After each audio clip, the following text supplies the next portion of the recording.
You ask Tiger to solve.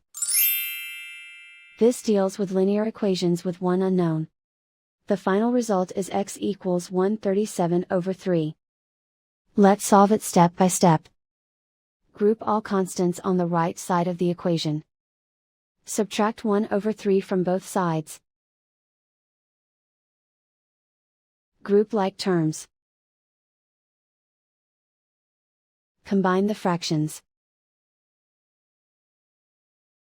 Combine the numerators. Reduce the zero numerator. Simplify the arithmetic. Convert the integer into a fraction.